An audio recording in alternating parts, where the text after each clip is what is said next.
Picture a surgeon who doesn't care whether the operation succeeds as long as the check clears. Most people would say that's no doctor at all. But a famous sophist named Thrasymachus disagreed. He claimed every profession, including ruling a city, is a racket for the practitioner's benefit. Socrates dismantled that claim so thoroughly that Thrasymachus physically blushed in front of a room full of people and then said Socrates did something strange. He won the argument and deliberately left it unfinished.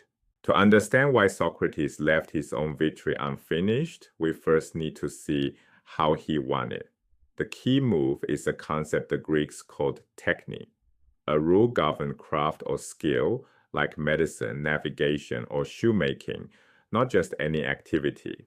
A techne has identifiable principles that can be taught, practiced, and evaluated. You can distinguish a good doctor from a bad one because the craft itself has standards. Socrates' opening move against Thrasymachus is deceptively simple. He gets Thrasymachus to agree that politics qualifies as a techne, a genuine craft with standards and an object it serves. That single concession sets the entire trap. Here's the trap.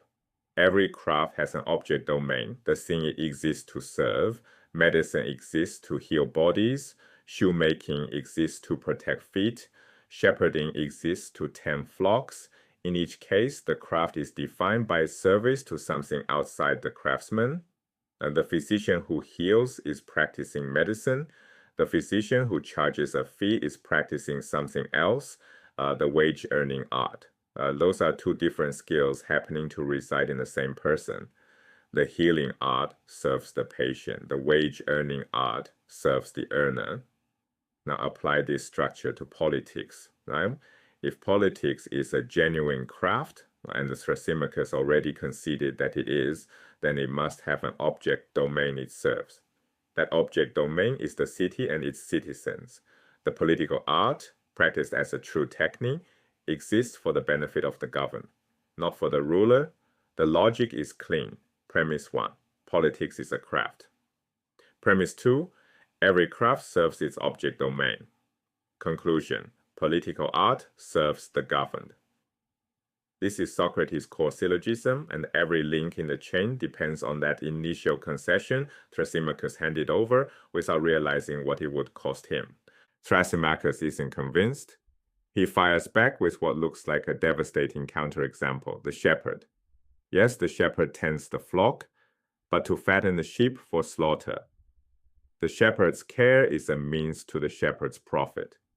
Strip away the sentimentality, Thrasymachus insists, and every craft works the same way. The doctor heals you so she can bill you. The ruler governs so he can extract wealth and power. The craft's object domain isn't the beneficiaries, it's the resource. And when Socrates presses him further, Thrasymachus abandons argument entirely. He resorts to insult. Have your wet nurse wipe your nose, Socrates. This pattern matters. When a sophist loses the dialectical thread, the method of argument through structured question and answer, he retreats from logic to personal attack. The ad hominem, the attack on the person rather than the argument, is the signature move of someone who has run out of reasons. Socrates doesn't flinch. Instead, he raises the stakes with a more sophisticated thought experiment. Imagine two cardiologists. One is competent. She's treating a patient correctly, following established medical protocol. Another competent cardiologist walks in, observes the procedure, and sees nothing wrong. She doesn't intervene. She doesn't try to take over. There's no reason to. The patient is being well served. Now change the scenario, right? The second cardiologist walks in and discovers a quack, someone performing a dangerous, ungrounded procedure. Now she intervenes immediately, not for personal glory, not to prove dominance. For the patient, this reveals a deep structural principle about expertise. The person who genuinely knows something seeks to supersede only the incompetent, and only for the benefit of those being harmed. She collaborates with or defers to fellow experts. The ignorant person operates differently. He tries to outdo everyone, experts and amateurs alike, because he cannot distinguish competence from incompetence. He treats every interaction as a competition for dominance. Apply this to politics. A genuinely skilled ruler does not covet a well-governed city. She has no reason to, but she does seek to correct misrule, not for power, but because citizens are being harmed. Thrasymachus' ruler, by contrast, tries to dominate everyone.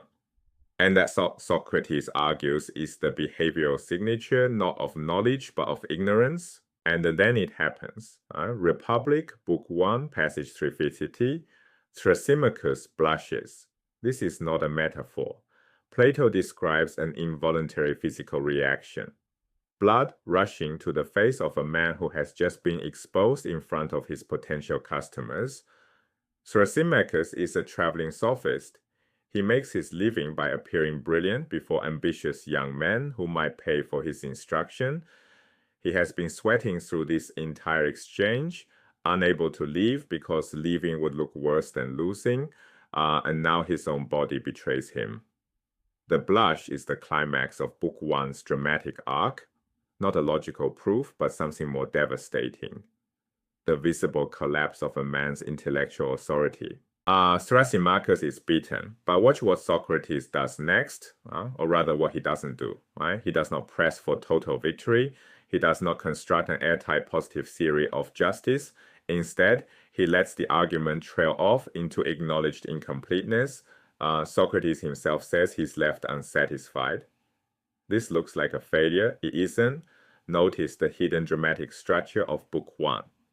All three of Socrates' interlocutors, Cephalus, Polemarchus, and Thrasymachus, are non-citizens of Athens.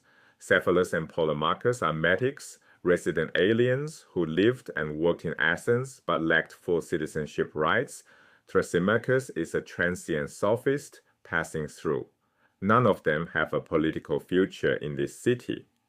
But sitting in the room watching the entire exchange are two native Athenians, Glaucon and Adeimantus, Plato's own brothers and Socrates' young relatives. These are ambitious men with real political futures at stake. The true goal of the dialogue is not to silence Thrasymachus, it's to educate Glaucon and Adeimantus.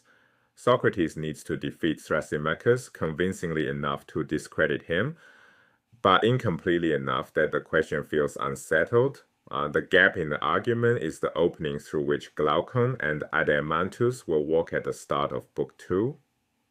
This is where the genius of the dialogue becomes visible, not in the argument, but in the architecture. Socrates operates on two simultaneous levels. On the surface, he refutes the claim that justice is the advantage of the stronger. He wins the argument. Beneath the surface, he is competing with Thrasymachus for the intellectual allegiance of Glaucon and Adeimantus. By dispatching Thrasymachus while leaving the question genuinely open, Socrates accomplishes both goals. He discredits the sophist and ignites in the young man a curiosity that will sustain the remaining 9 books of the Republic.